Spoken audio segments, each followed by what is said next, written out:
CC Sabathia was the most dominant when he got traded from Cleveland to Milwaukee. Just being able to come in and try to help any way I can and help the team win. While Christian Charles Sabathia, who you might know as CC, has one of the highest net worths in Major League Baseball at $155 million, he has a good balance of a simple but luxurious life. A part of that could have something to do with the fact that he is now married, retired, and has 4 kids. But despite that, today you are still going to learn about the luxuries of his life, his playing career, and how he grew up. Childhood Sabathia was born July 21, 1980, and grew up in Vallejo, California, which is considered to be a rough part of California, but that doesn't necessarily mean he had a rough upbringing. He actually participated in a baseball inner-city program for kids as a kid and created his own once he made it big, more on that later, in a program called RBI, or Reviving Baseball in Inner Cities. But just because he played baseball and became good at it doesn't mean that was his only sport, as he also played basketball and football in high school. And it's easy to see why the 6'6", 300-pound pitcher would also want to try basketball and football. In a matter of fact, he actually signed a letter of intent to play baseball and basketball at the University of Hawaii and UCLA. At the end of the day, Sabathia decided to go either route and made him eligible for the MLB draft, where he was drafted 20th in the first round by the Cleveland Indians. And it's easy to see why, as he had a shockingly dominating senior season of high school as a pitcher. He recorded a 6.0 record with a .77 ERA in 45 and 2/3 innings pitched. Even more spectacularly, even though he was straight out of high school, he also got put on the 28-man roster for the USA Olympic team. But unfortunately, he became ineligible to participate due to the fact that he got called up by the Cleveland Indians by the time it was time for him to play.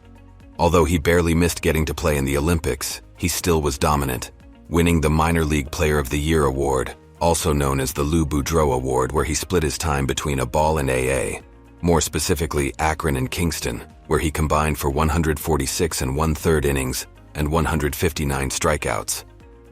When Sabathia finally made it to the show in 2001, he hit the ground running and finished runner-up as Rookie of the Year to the Mariners right fielder, Ichiro Suzuki. While Sabathia's first contract was low for somebody of his stature to start at $450,000, he did receive a $1 million signing bonus.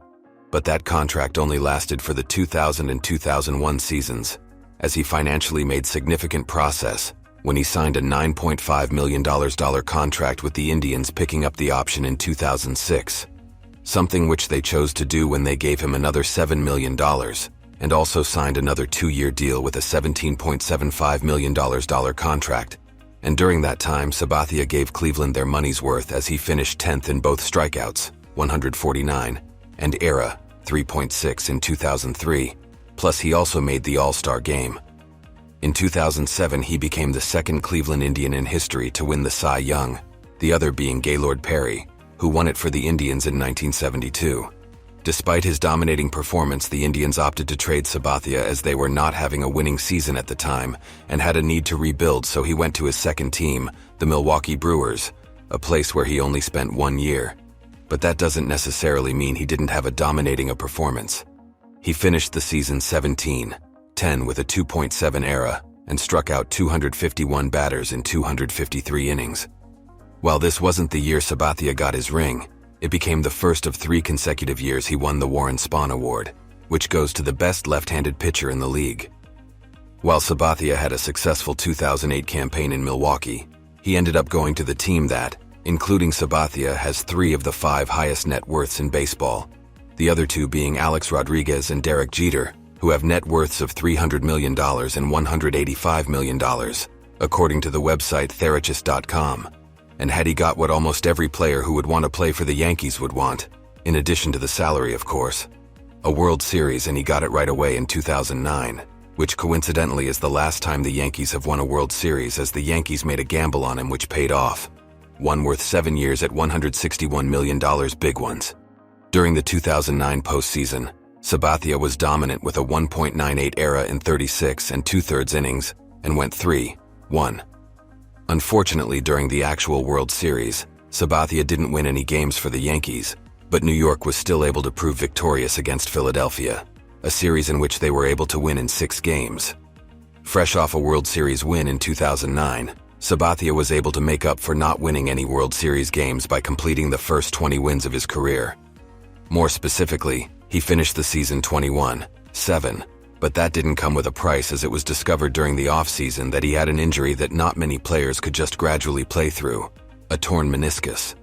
To try to help with his knee issues, Sabathia lost 40 pounds over the offseason, and that seemed to fix his problems temporarily. He barely missed winning 20 games again the next season, recording a 19-8 record, and struck out 230 batters in 237 1/3 innings, and Sabathia never reached the 20-win mark again. He eventually hung up the laces in 2019. Now on to his endorsements. Endorsements. While Sabathia didn't have a huge number of endorsements, this doesn't mean that the companies who chose to endorse him were impressive. The list includes Subway, Pepsi, Nike's Jordan brand, and EA Sports. It is not easily accessible in terms of how much he earned on all of the combined deals. Investments. What Sabathia views as his best investment is one you probably didn't see coming: Top Golf, which is a restaurant food chain based out of Dallas, Texas, and operates at least 52 locations nationwide, according to an article in CNBC. His other investment is Jomboy Media, which was founded as a Yankees podcast in 2019, but the media company contains all of the popular sports and then some. Sabathia hasn't made it known how much he has made out of his investments. Now that we've covered the boring stuff, now let's get to the exciting part of a millionaire's life: their car and home. While Sabathia hasn't splurged much on cars, you definitely can't say that he didn't splurge much on his house. Since he no longer plays with the Yankees, he now lives with his wife, Amber, and 4 kids in New Jersey in a home that includes an indoor basketball court, an aquarium, and a trophy room. If you want to see the actual inside of his home, here is a slideshow that was actually put together by Architectural Digest. If you'd like to see other people's homes like this in future articles, please like, subscribe, and comment below. Cars. While it's not uncommon for professional athletes to own scores of cars, Sabathia only appears to have one: a BMW. Charity. Remember how at the beginning we said that we were going to talk about that program CC Sabathia runs, as he participated in one as himself as a kid? Now is the time. It's called Pitch and Foundation, and is a foundation which was founded in the middle of Sabathia's playing career, which essentially offers 3 things. 1. It gives a yearly baseball clinic which allows kids to learn from former and current Major League Baseball players. There are guest speakers and other local coaches who help out at the camp. Even if you're not much of a baseball fan, you can still potentially benefit from the charity if you are among the underprivileged, as they also have a program where they give out free backpacks every year. Lastly, they have a renovation team who renovates baseball fields throughout the country to help kids play one of America's favorite sports. So it's safe to say that while Sabathia certainly benefited from the game of baseball growing up, he did more than his part in giving back. And if you want to know which other baseball star benefited from the game too, click the video you see on screen now to learn more about the rich lifestyle of the next star.